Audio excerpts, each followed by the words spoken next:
every energy source humanity has ever used, wood burning in a fire, coal combusted in a furnace, oil refined and ignited in an engine, all of them release energy through chemical reactions.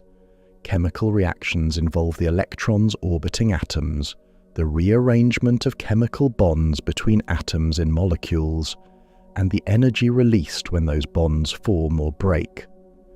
The energy scales involved are measured in electron volts per reaction, tiny quantities that add up to useful amounts only because the number of atoms in any macroscopic quantity of fuel is enormous. A kilogram of coal releases energy through the rearrangement of electron bonds in carbon atoms. The carbon nucleus itself, the dense core of the atom containing most of its mass, is untouched by the combustion. Chemical energy is surface energy, energy from the outermost layer of atomic structure, leaving the vast majority of what an atom contains completely undisturbed. Nuclear reactions reach into the nucleus itself. Instead of rearranging electrons in their orbitals, nuclear reactions rearrange the protons and neutrons packed inside the nucleus, and the energy scales involved are millions of times larger than chemical energy scales. Where a chemical reaction releases energy measured in single electron volts, a nuclear reaction releases energy measured in millions of electron volts. The same quantity of mass, processed through a nuclear reaction rather than a chemical one, releases millions of times more energy. This is not a matter of efficiency or engineering optimization. It is a consequence of the forces involved. The strong nuclear force binding protons and neutrons together is millions of times more powerful than the electromagnetic force binding electrons to atoms, and releasing energy stored in that force releases proportionally more of it. Fusion is a specific type of nuclear reaction, the type in which two light nuclei are brought close enough together that the strong nuclear force pulls them into a single combined nucleus. The combined nucleus has less mass than the sum of the two original nuclei, and that missing mass is released as energy according to the relationship between mass and energy that makes nuclear reactions so different in character from chemical ones. The energy released by fusing two hydrogen nuclei into a helium nucleus is approximately 10 million times greater than the energy released by burning two hydrogen atoms with oxygen to form water. Same number of atoms, same starting materials, 10 million times more energy from the nuclear process than from the chemical one. The Sun releases energy through fusion at a rate of roughly 400 million billion watts, sustained continuously for billions of years, and projected to continue for billions more. Every second, the Sun converts approximately 600 million tons of hydrogen into helium through fusion, with a small fraction of mass lost in that conversion emerging as the light and heat that makes life on Earth possible. The scale of energy involved is not a feature of the Sun's size alone. It is a feature of the process itself, of what happens when nuclei merge and the geometry of nuclear binding changes in a way that releases energy from mass. That release, and why it occurs, is what the next layer of this chain addresses. Because the energy does not come from nowhere, and understanding where it comes from is what makes everything else about fusion, both its difficulty and its promise, comprehensible. If you like exploring topics like these, consider liking the video.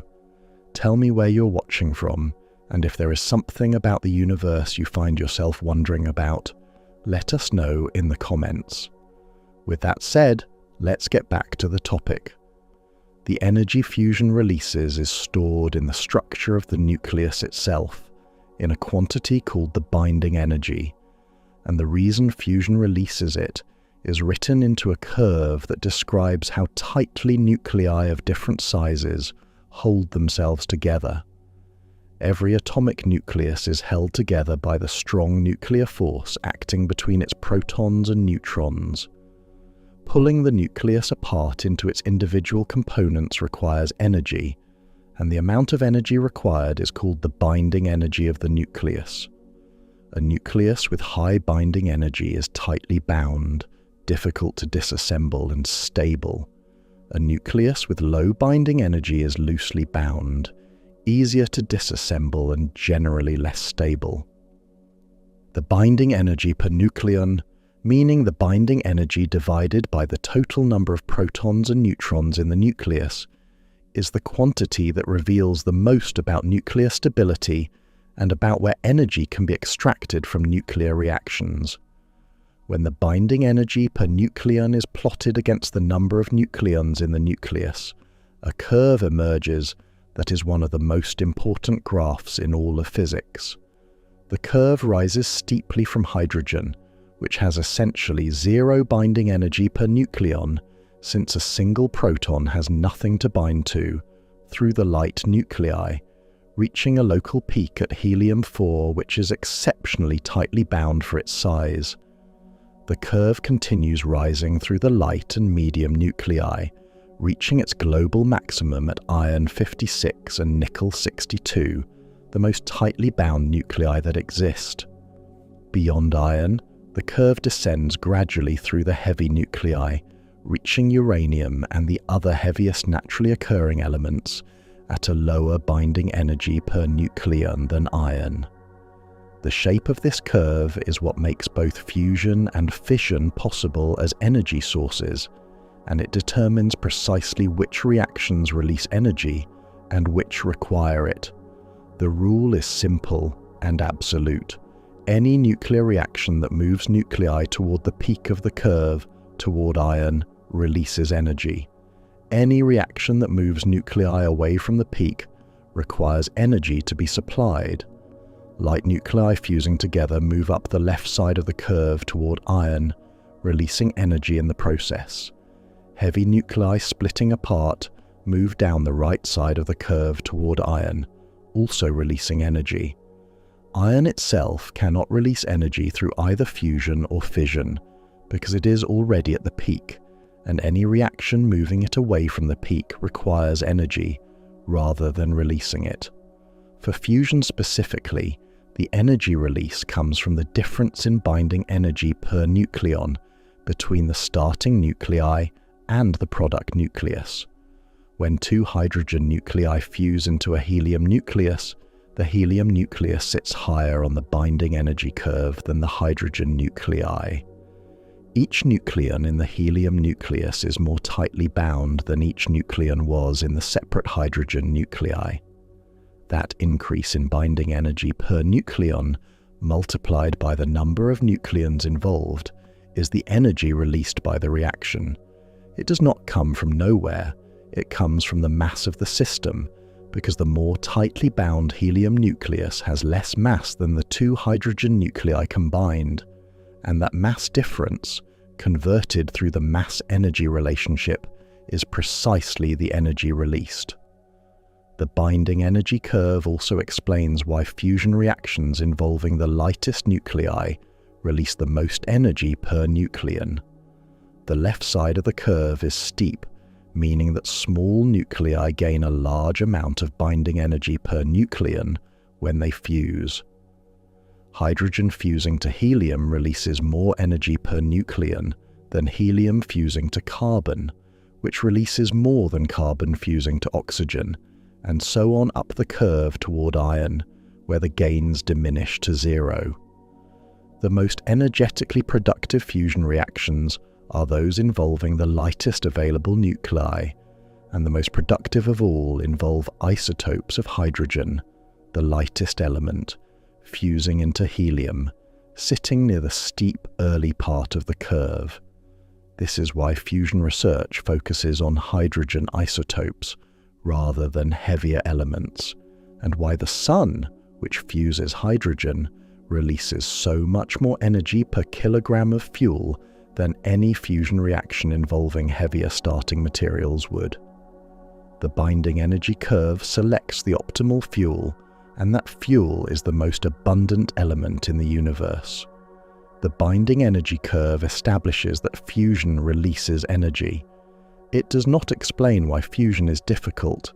If bringing two light nuclei together releases energy, the natural expectation is that nuclei should fuse readily, that the process should happen spontaneously whenever light nuclei are in proximity, and that extracting fusion energy should be straightforward. That expectation collides immediately with the reality that achieving fusion requires conditions so extreme that replicating them has occupied some of the most capable scientists and engineers in the world for decades without yet producing a sustained energy-positive reaction outside of a star. The difficulty has a precise physical origin, and it begins with the range of the strong nuclear force. As established in earlier parts of this series, the strong force is extraordinarily powerful at short ranges, but cuts off sharply beyond distances of roughly 1 to 3 femtometers. At those distances, it is overwhelmingly attractive, pulling nucleons together with a force that dwarfs every other fundamental interaction. But at distances larger than a few femtometers, the strong force essentially vanishes, dropping to negligible strength so rapidly that two nuclei separated by even a small gap feel almost none of its attraction. This range limitation creates a precise geometric requirement for fusion. Two nuclei must be brought within femtometer distances of each other before the strong force can engage and pull them together into a combined nucleus. At those distances, the strong force takes over completely and the fusion reaction proceeds. But getting two nuclei to within femtometer distances is not a passive process that happens on its own. It requires overcoming a barrier that sits between the nuclei at larger distances and resists their approach with a force that grows stronger the closer they get. That barrier is electrical in origin. Protons carry positive charge, and every nucleus contains at least one proton. Two approaching nuclei therefore carry positive charges that repel each other through the electromagnetic force. Unlike the strong force, the electromagnetic force does not cut off at short distances. It follows an inverse square law, growing stronger as the distance between the nuclei decreases, reaching its maximum intensity at the femtometer scale, where the strong force is waiting to take over. To get two nuclei close enough for the strong force to engage, they must first push through the electromagnetic repulsion that peaks at precisely the distance where the strong force becomes relevant. This electrical barrier between two approaching nuclei is called the Coulomb Barrier, named after the physicist whose work described the force creating it. The height of the Coulomb Barrier, measured in energy units, determines how much kinetic energy two nuclei must carry in order to approach each other closely enough for fusion to occur. For the hydrogen isotopes most relevant to fusion research, the Coulomb Barrier sits at energies corresponding to temperatures of tens of billions of degrees, far hotter than anything that exists in ordinary experience and far hotter than the surface of the Sun. The strong force enables fusion. The Coulomb Barrier prevents it. The entire challenge of achieving fusion, whether in the interior of a star or in a laboratory reactor, is the challenge of getting nuclei past the Coulomb Barrier and into the range where the strong force takes over. How nature solves this problem in stars, and how engineers are attempting to solve it on Earth, is what the next layers of the chain address. But the solution is not what might be expected, because the temperatures required to classically overcome the Coulomb Barrier are so extreme that stars themselves do not actually reach them, and the mechanism that makes stellar fusion possible is one of the most remarkable features of quantum mechanics applied to the nuclear scale. The Coulomb Barrier between two approaching nuclei is not a wall in any physical sense. It is a region of space where the electrical potential energy of the two-nuclear system rises steeply as the distance between them decreases.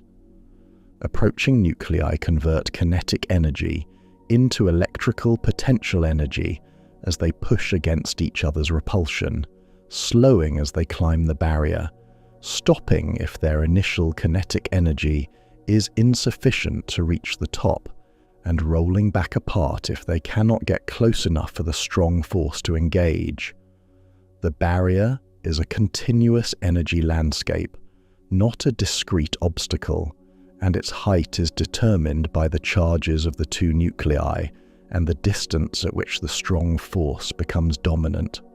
For two protons, the simplest possible fusion candidates, the Coulomb barrier peaks at a height of roughly 1 million electron volts at the femtometer scale, where the strong force engages. Converting this energy into temperature terms, using the relationship between thermal energy and temperature, gives a classical threshold temperature of roughly 10 billion degrees. That is the temperature at which protons moving at the average thermal velocity of a gas would have enough kinetic energy to overcome the Coulomb barrier and reach the distances where fusion can occur. 10 billion degrees is approximately 700 times hotter than the core of the Sun, which burns at roughly 15 million degrees. This creates an immediate problem for the stellar fusion picture. The Sun fuses hydrogen continuously, producing the energy that heats and lights the solar system, and has been doing so for approximately 4.5 billion years. But the core of the Sun is nowhere near the 10 billion degrees that classical physics says is required for proton fusion. The Sun is fusing hydrogen at temperatures that classically should not be sufficient to overcome the Coulomb barrier. If classical physics were the complete description of what happens at the nuclear scale, the Sun should not work. The resolution to this apparent contradiction involves two separate features of the actual situation in stellar cores. The first is that thermal energy in a gas is not uniform. The average temperature of the solar core is 15 million degrees, but the thermal energy of individual particles in a gas follows a distribution, with most particles near the average, but a small fraction carrying energies far above it. The high-energy tail of this distribution extends to energies significantly above the average, and the particles in that tail are the ones most likely to initiate fusion reactions. The fusion rate is therefore dominated not by the average particle, but by the rare high-energy particles that come closest to the classical threshold. But even accounting for the high-energy tail of the distribution, the classical fusion rate in the solar core falls far short of what is actually observed. The temperatures in the solar core, even considering the most energetic particles in the distribution, are insufficient to classically surmount the Coulomb barrier at a rate consistent with the Sun's observed energy output. Something else is contributing to the fusion rate in a way that classical physics cannot account for, and that something is a quantum mechanical phenomenon that allows particles to pass through barriers that they classically lack the energy to surmount. The Coulomb barrier is not impenetrable to quantum particles. It is a barrier in the classical sense, but quantum mechanics describes particles not as point-like objects with definite positions and velocities, but as wave functions spread across space. A wave function encountering a barrier does not simply stop at the barrier's edge. It extends through the barrier with an amplitude that decreases exponentially with distance into the barrier, but remains non-zero throughout. On the far side of the barrier, the wave function has a small but finite amplitude, meaning there is a small but finite probability of the particle being found there, past the barrier, without having classically climbed over it.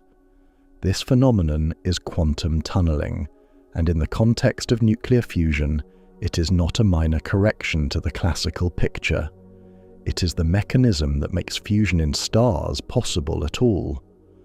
Quantum tunneling is not an exotic edge case of quantum mechanics. It is a direct consequence of the wave nature of particles, the same wave nature that produces energy level quantization, zero-point energy, and the uncertainty principle. A particle described by a wave function does not have a definite position. Its wave function extends through space, with amplitude concentrated in the region where the particle is most likely to be found but non-zero everywhere else. When that wave function encounters a potential energy barrier, the Coulomb barrier between two approaching nuclei, the wave function does not terminate at the barrier's edge. It continues into and through the barrier, decaying exponentially in amplitude as it penetrates, and emerging on the far side with a small but non-zero amplitude. The physical meaning of that non-zero amplitude on the far side of the barrier is a non-zero probability of the particle being found there. A particle approaching the Coulomb barrier from outside has a calculable probability of appearing on the inside without having classically surmounted the barrier. That probability depends on the height and width of the barrier, the mass of the particle, and its kinetic energy. Higher barriers, wider barriers, and heavier particles all reduce the tunneling probability. Lower barriers, narrower barriers, and lighter particles increase it. For protons approaching each other at the thermal velocities found in stellar cores, the tunneling probability is extremely small for any individual pair, but the number of proton pairs interacting in the solar core every second is so enormous that even a tiny tunneling probability per pair produces a substantial overall fusion rate. The tunneling contribution to the stellar fusion rate is not uniform across all particle energies.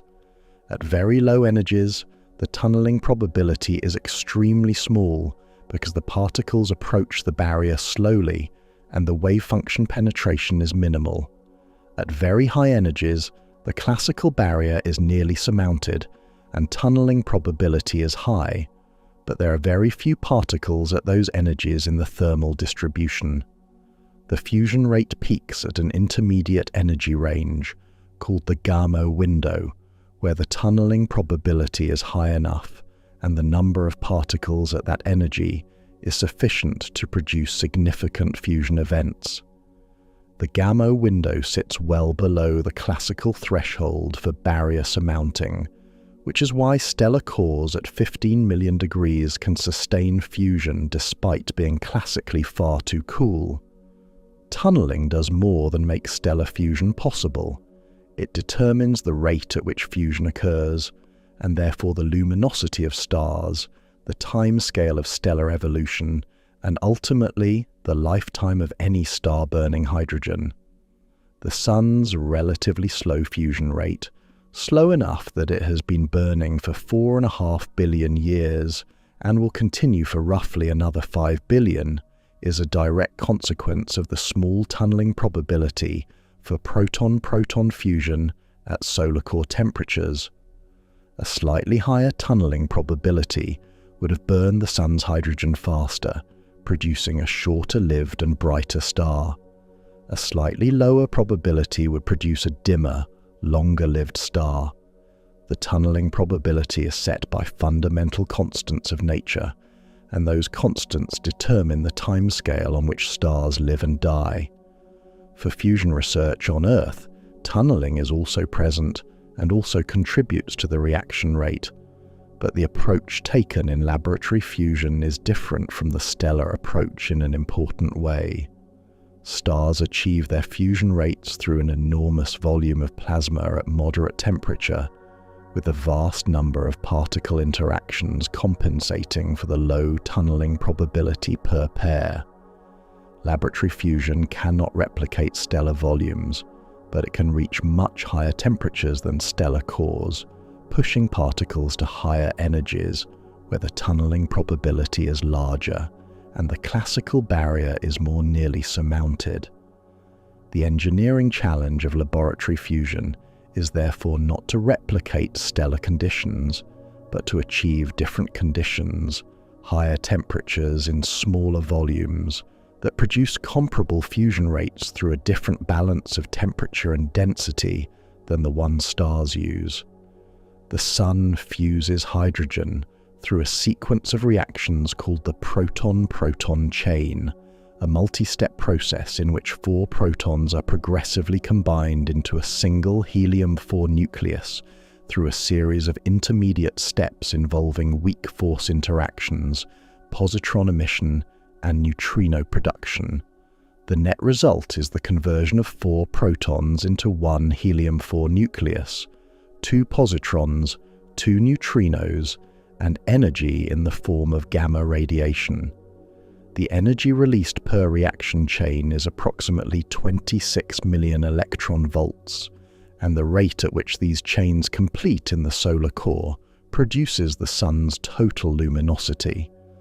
The conditions enabling this process in the solar core are extreme by any terrestrial standard, but are achieved and maintained passively by the Sun's own gravitational field.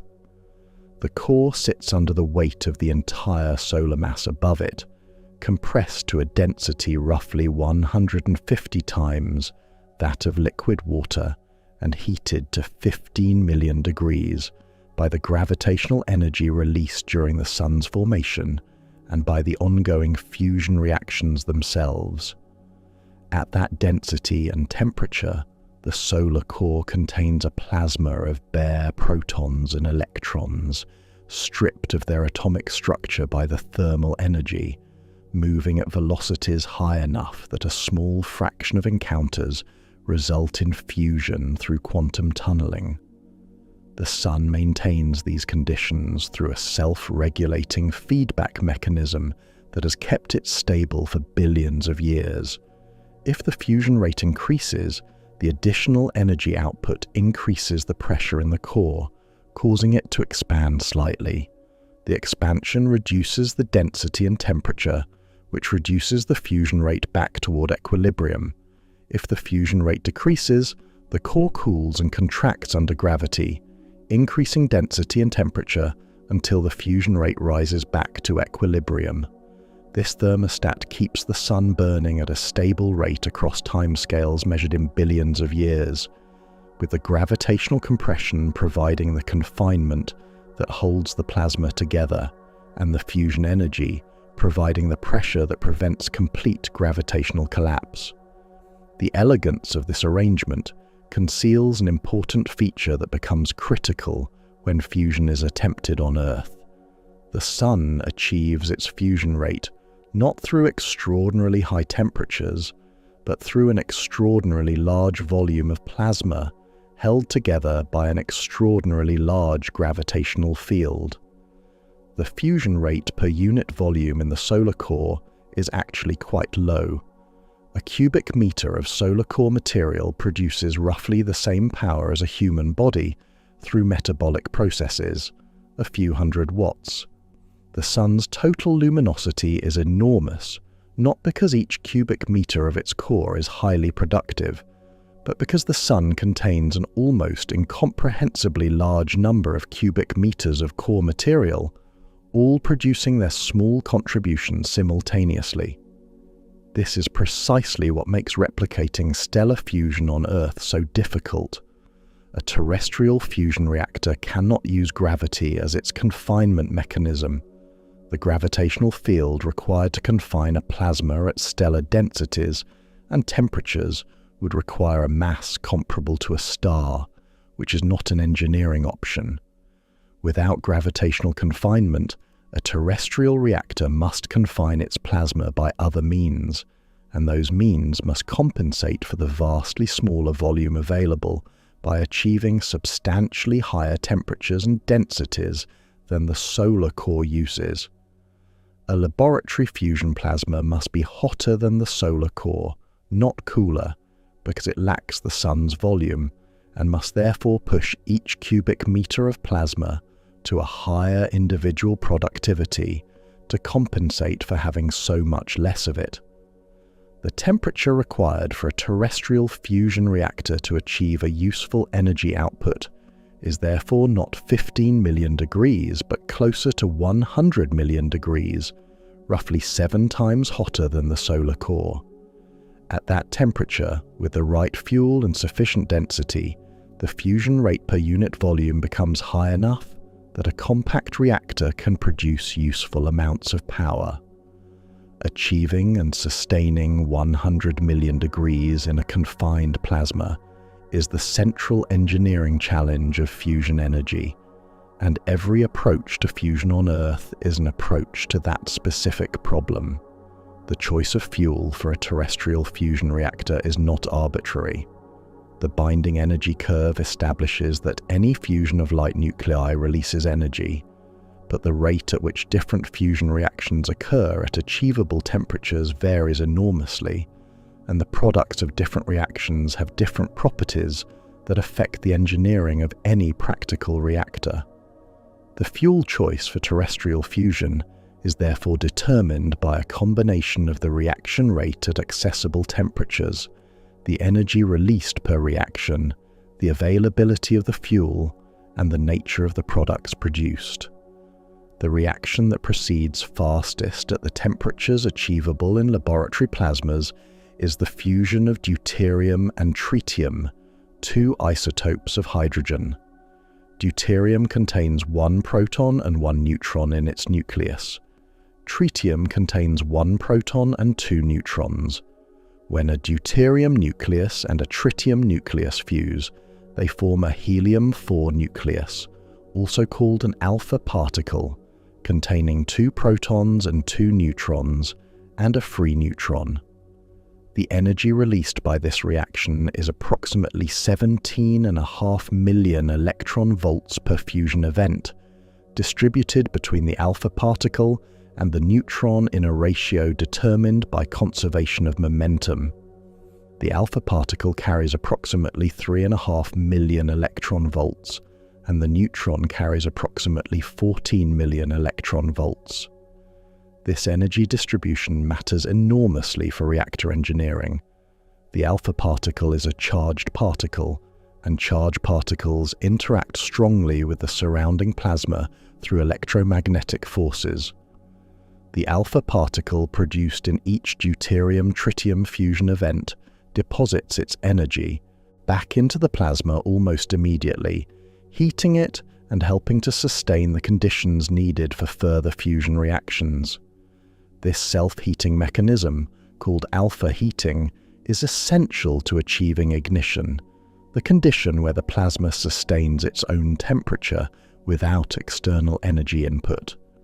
The neutron, carrying the larger share of the energy, is uncharged and does not interact with the plasma electromagnetically. It travels freely through the plasma and is absorbed by the surrounding reactor structure, where its kinetic energy is converted to heat that can be used to generate electricity through conventional thermal processes. The deuterium-tritium reaction rate at 100 million degrees is roughly 20 times higher than the next most favorable fusion reaction, deuterium-deuterium fusion, and orders of magnitude higher than reactions involving heavier nuclei, like helium-3 or boron. This rate advantage makes deuterium-tritium the overwhelming choice for first-generation fusion reactors, despite the complications it introduces. The most significant complication is tritium. Deuterium is stable and abundantly available, present in ordinary water at a ratio of roughly 1 deuterium atom for every 6,500 hydrogen atoms. Tritium is radioactive, with a half-life of approximately 12 years, and does not occur naturally in significant quantities. It must be produced artificially, and the leading approach is to breed it within the reactor itself by surrounding the fusion chamber with a blanket of lithium, which absorbs the neutrons produced by the fusion reactions and converts them into tritium and helium through nuclear reactions. The neutron flux produced by deuterium-tritium fusion also creates engineering challenges beyond tritium breeding. 14 million electron-volt neutrons are highly energetic and interact with the structural materials of the reactor, gradually damaging their crystal structure through neutron bombardment and inducing radioactivity in materials that would otherwise be non-radioactive. Managing this neutron-induced activation and material damage is one of the significant long-term engineering challenges of fusion reactor design, requiring materials capable of withstanding intense neutron bombardment over the operational lifetime of the reactor without degrading to the point of structural failure. The products of deuterium-tritium fusion therefore simultaneously provide the self-heating mechanism needed for ignition, the neutron flux needed for tritium breeding, and the engineering challenges that make reactor design so demanding. Every aspect of fusion reactor design must accommodate these products, and the solutions developed for managing them determine much of the reactor's physical structure, its operational lifetime, and its ultimate economics as an energy source. Achieving the temperatures required for deuterium-tritium fusion, around 100 million degrees, immediately raises a question that has no analogue in any other energy technology. At those temperatures, matter cannot exist in any of its ordinary states. Solids melt at temperatures measured in thousands of degrees. Liquids vaporize at temperatures still measured in thousands of degrees. Gases dissociate into atoms at temperatures of tens of thousands of degrees. At millions of degrees, atoms themselves cannot hold together. The thermal energy far exceeds the binding energy of electrons to nuclei, and every atom is stripped of its electrons, leaving bare nuclei and free electrons moving independently at enormous velocities. This state of matter, a gas of bare nuclei and free electrons at temperatures too high for atoms to form, is called a plasma. Plasma is sometimes described as the fourth state of matter, and it is by far the most abundant state in the observable universe. Stars are plasma. The interstellar medium is largely plasma. The gas clouds from which galaxies form are plasma. On Earth, plasma is less familiar, appearing in lightning bolts and fluorescent lights, in the aurora borealis, and in the exhaust plumes of rocket engines. But the plasmas relevant to fusion are far hotter and far more energetic than any of these terrestrial examples, sitting at temperatures that exceed the surface of the Sun by factors of several. The plasma state has properties that make it simultaneously the necessary medium for fusion and the central challenge of fusion engineering. Because plasma consists of charged particles, free electrons carrying negative charge and bare nuclei carrying positive charge, it responds strongly to electric and magnetic fields. This electromagnetic responsiveness is what makes magnetic confinement of plasma possible, which is the approach used by the most developed fusion reactor designs. Magnetic fields exert forces on moving charged particles, causing them to follow curved paths that can be arranged to keep the plasma from contacting the reactor walls.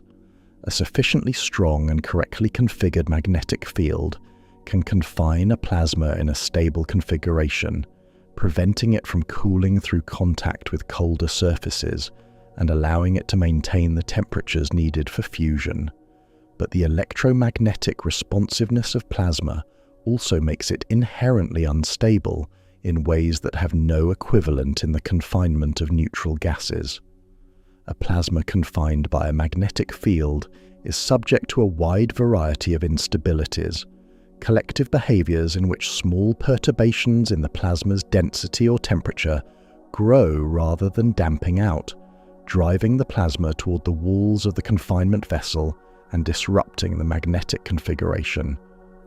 These instabilities were not fully anticipated in the early decades of fusion research, and their discovery and management has consumed an enormous fraction of the scientific and engineering effort invested in fusion over the past several decades. Plasma instabilities arise because the plasma is not a passive medium being shaped by external fields. It is an active medium that generates its own electric and magnetic fields through the motion of its charged particles, and those self-generated fields interact with the external confinement fields in complex and often destabilizing ways. A plasma confined in a magnetic bottle is constantly trying to find ways to leak out, to develop modes of collective motion that carry energy and particles toward the walls faster than the confinement can prevent. The history of fusion research is in large part the history of identifying these instability modes, understanding their physical origins, and developing magnetic field configurations and plasma control techniques that suppress them or render them manageable. The plasma must also be kept sufficiently pure. Any heavy impurity atoms introduced into the plasma from the reactor walls, from dust particles, or from the erosion of plasma-facing components radiate energy far more efficiently than hydrogen isotopes at fusion temperatures. A plasma contaminated with heavy impurities loses energy through radiation faster than the fusion reactions can replace it, quenching the plasma and terminating the fusion reaction. Maintaining plasma purity requires careful material choices for the reactor walls, sophisticated plasma-facing component designs that minimize erosion, and active impurity control systems that can remove contaminants before they accumulate to damaging concentrations. The plasma is not just a fuel to be burned. It is a precision medium that must be maintained within tight parameter ranges across every dimension of its state simultaneously. Containing a plasma at 100 million degrees presents an engineering problem with no precedent in any other technology. No material can withstand direct contact with plasma at fusion temperatures. The thermal energy of the plasma would vaporize any known solid instantaneously, converting the confining structure into additional plasma and terminating the reaction.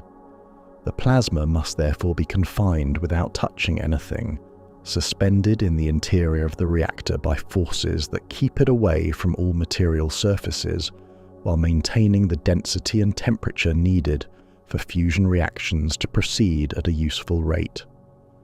3 approaches to this confinement problem have been developed and pursued.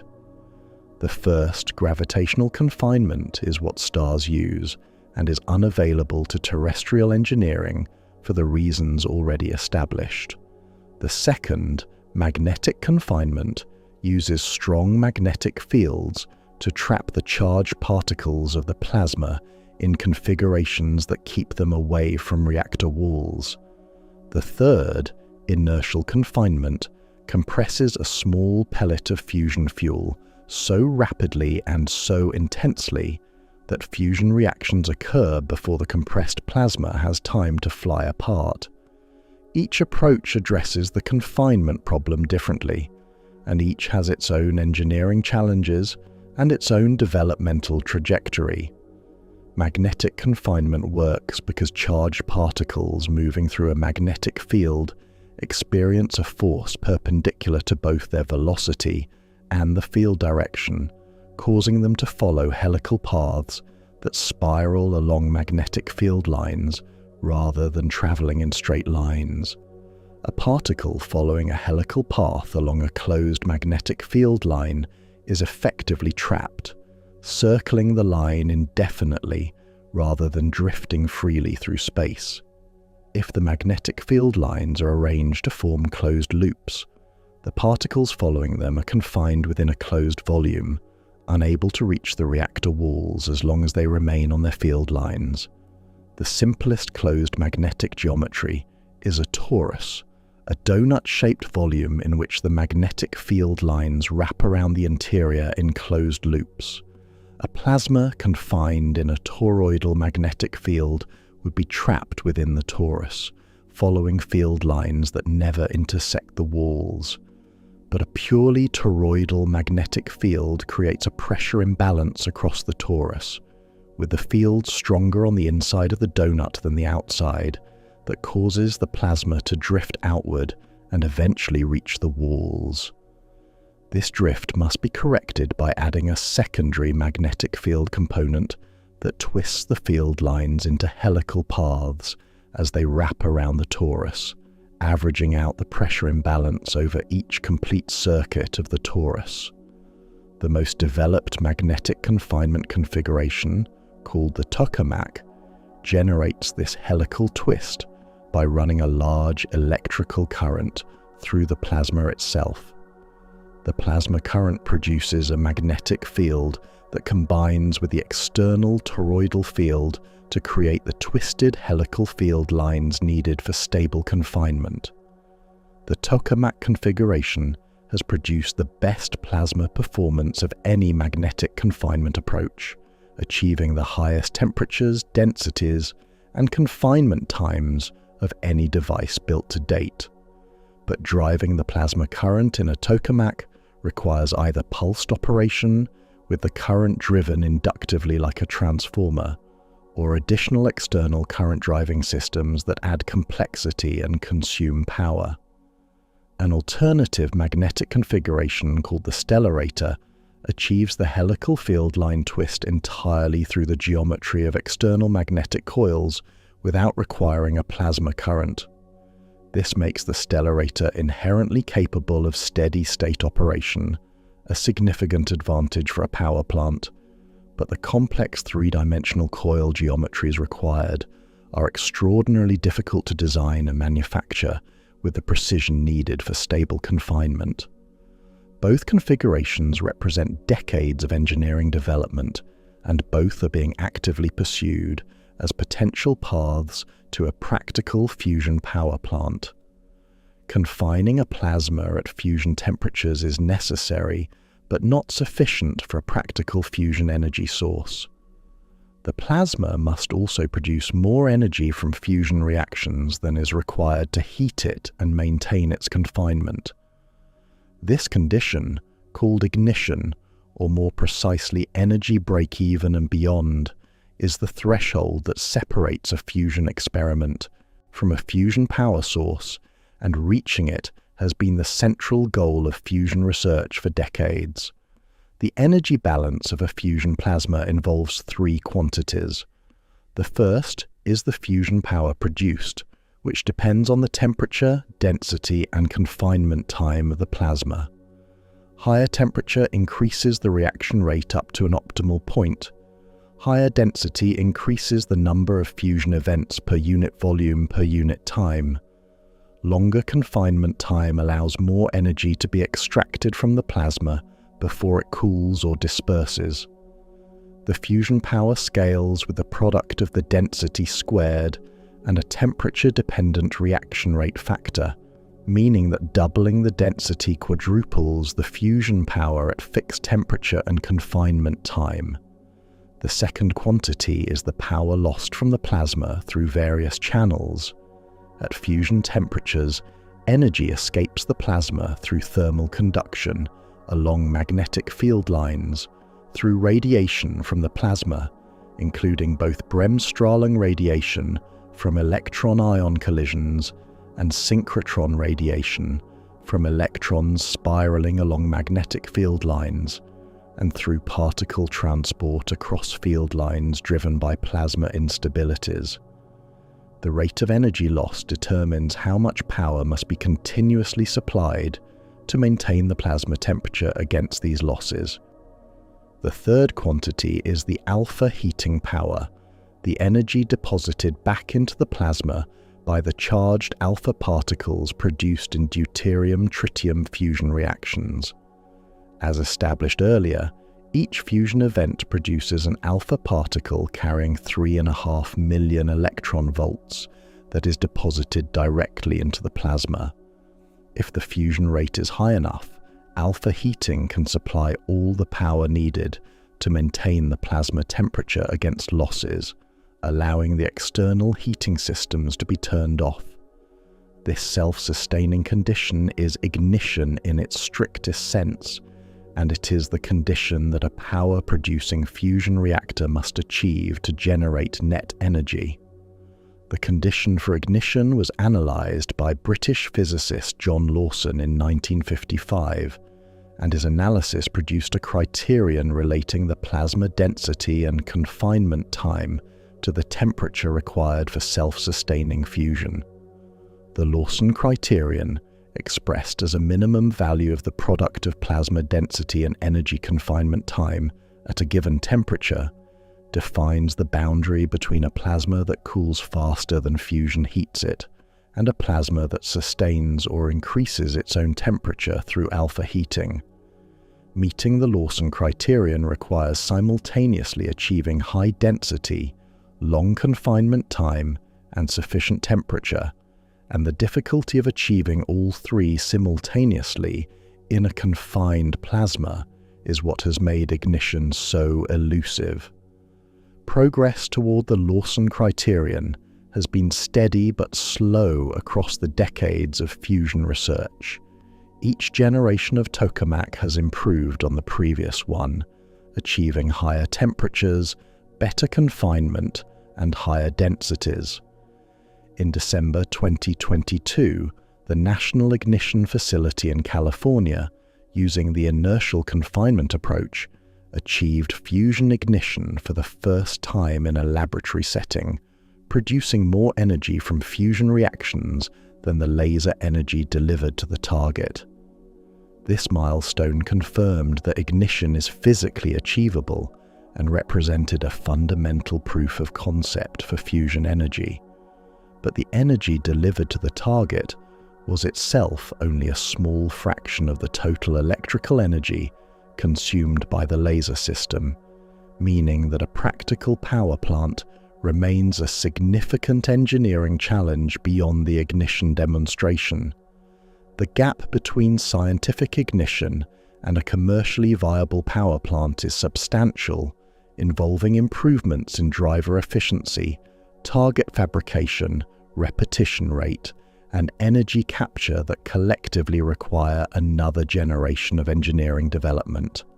Ignition establishes that the physics works. Converting that physics into reliable economical power generation is the engineering challenge that the fusion community is now focused on. The tokamak is the most developed and best performing magnetic confinement configuration in the history of fusion research.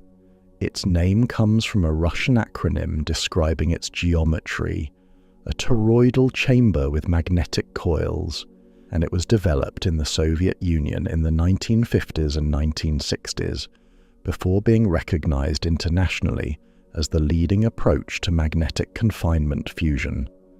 Every major fusion experiment built since the 1970s has been a tokamak or has been directly informed by tokamak physics, and the most ambitious fusion project currently under construction, the International ITER experiment in southern France, is a tokamak scaled to demonstrate net energy production for the first time in a magnetically confined plasma.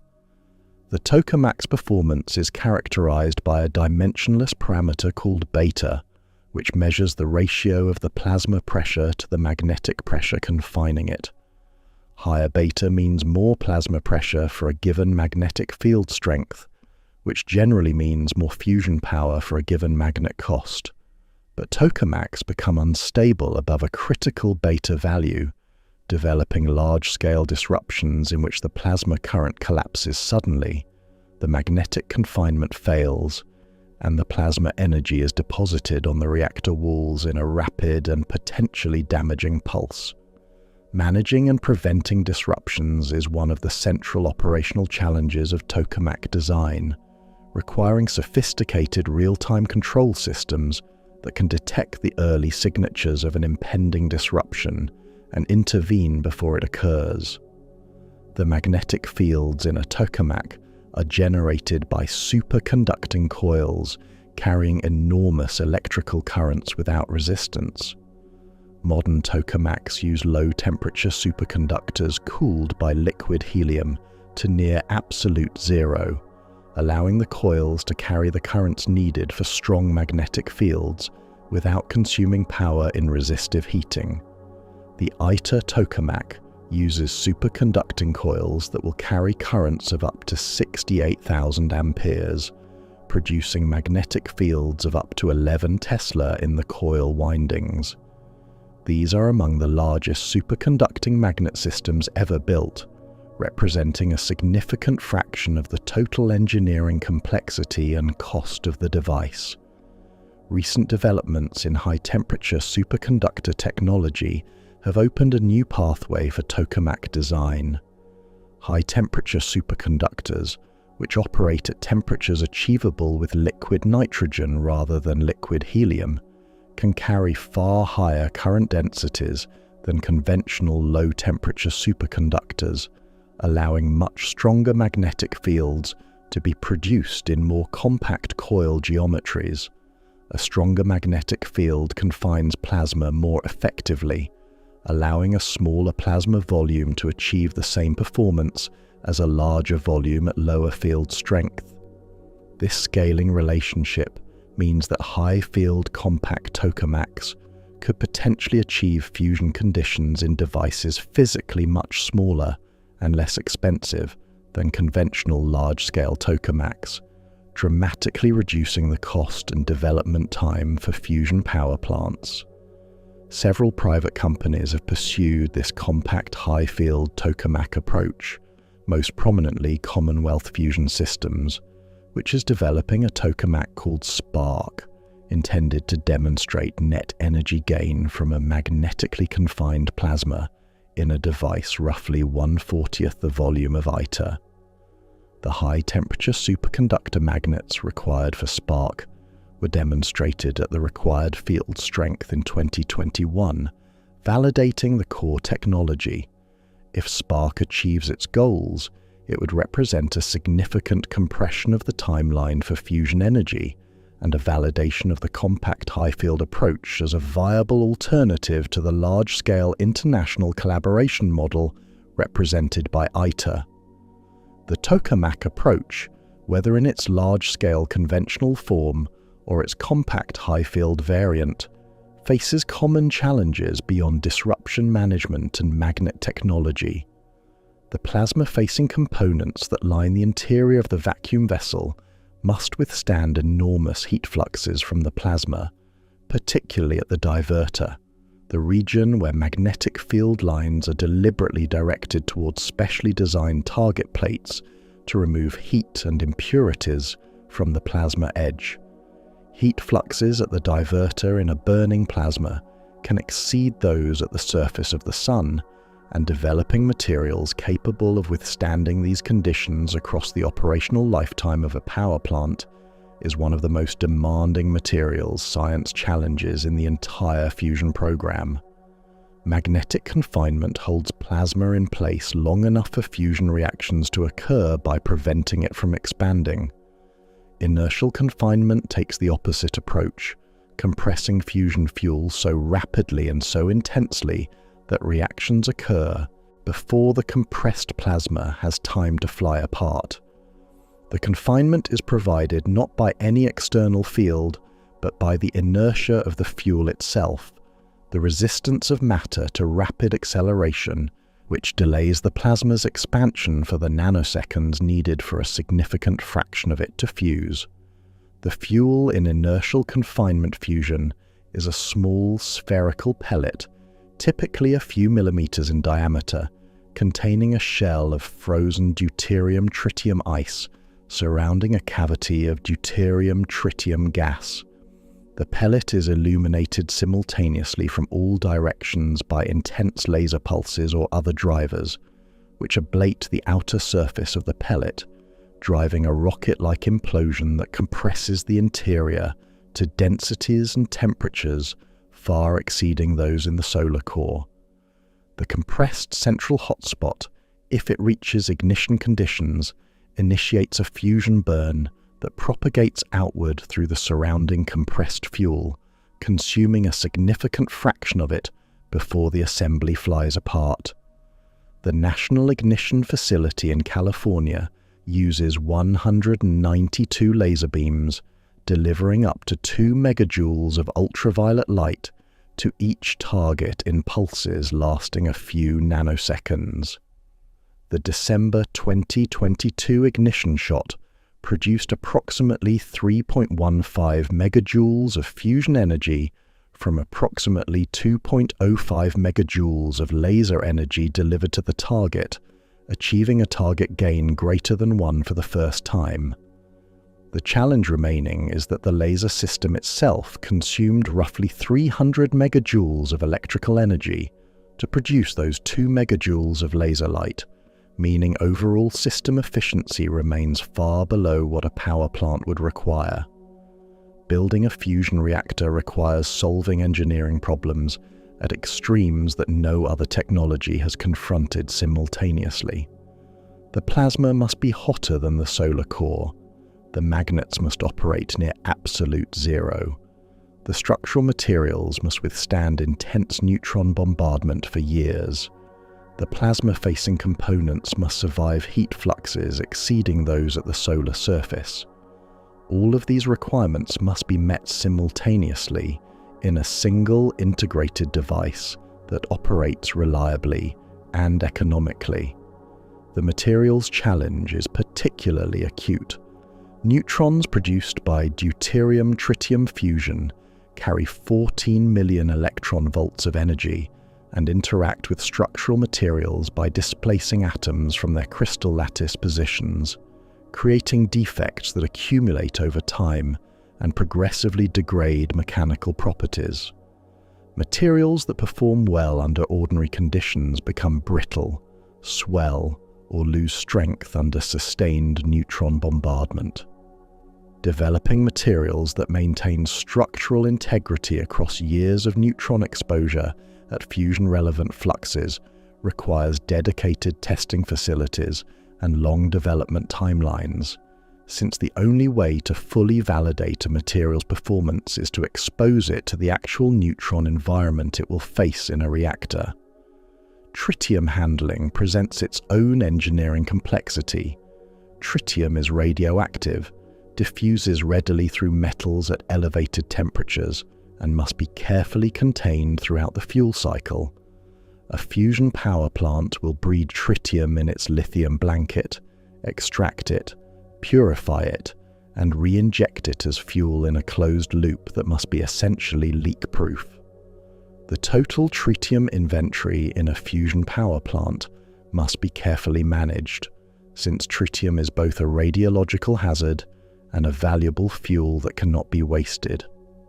Despite these challenges, fusion's engineering demands produce a reactor with intrinsic safety properties that distinguish it from fission. A fusion plasma is not a self-sustaining chain reaction. It requires continuous external fuel injection and heating to maintain, and any failure of those systems causes the plasma to cool and fusion to stop within seconds, with no possibility of a runaway reaction. Fusion and fission both extract energy from nuclear binding, but they do so from opposite ends of the binding energy curve, and with fundamentally different operational characteristics. Fission splits heavy nuclei, moving them toward iron from the right side of the curve. Fusion combines light nuclei, moving them toward iron from the left. Both release energy, but the fuels, the products, the safety profiles, and the waste characteristics of the two processes differ in ways that matter enormously for their roles as energy sources. Fission reactors use uranium or plutonium as fuel, elements that are relatively scarce and geographically concentrated. Fusion reactors would use deuterium and lithium, deuterium extracted from water, and lithium mined from the Earth's crust. Deuterium is effectively inexhaustible at any civilizational energy consumption scale. A single cubic kilometer of seawater contains enough deuterium to supply current global energy demand for decades. Lithium reserves, while finite, are sufficient to supply fusion power for thousands of years at projected consumption rates. The fuel security of fusion is therefore categorically different from fission, with no geographic concentration of supply and no realistic depletion concern on any relevant timescale. The waste profiles differ just as fundamentally. Fission produces long-lived radioactive waste, spent fuel-containing isotopes with half-lives of thousands to millions of years that must be isolated from the environment for geologically significant timescales. Fusion produces helium as its primary reaction product, a stable and entirely benign gas. The neutron activation of reactor structural materials does produce radioactive waste, but with careful material selection, the activated materials decay to safe levels within decades rather than millennia, representing a qualitatively different waste management challenge than fission's long-lived products. The energy density of fusion fuel is also remarkable. The deuterium in a bathtub of water, fused with the tritium bred from a few grams of lithium, contains the energy equivalent of several hundred tons of coal. This extraordinary energy density means that fusion power plants would require minimal fuel logistics compared to any combustion-based energy source, with fuel deliveries measured in kilograms rather than train loads. Fusion matters because the problems it solves are the defining problems of the coming century. Energy demand is rising as the global population grows and as billions of people in developing economies gain access to energy-intensive technologies. Climate change requires replacing combustion-based energy sources with alternatives that produce no carbon dioxide, and the intermittency of renewable energy sources like wind and solar creates a need for firm, dispatchable power that can be produced on demand regardless of weather conditions. Fusion addresses all three simultaneously, offering a fuel source that is essentially inexhaustible, produces no carbon emissions during operation, and generates continuous power without dependence on atmospheric conditions. The scale of the opportunity is difficult to overstate. A fusion power plant produces no carbon dioxide, consumes no oxygen, generates no long-lived radioactive waste, cannot melt down, and runs on fuel extracted from seawater and common minerals. Its power output is controllable and continuous, making it compatible with existing electrical grid infrastructure without the storage and backup requirements that large-scale renewable deployment demands.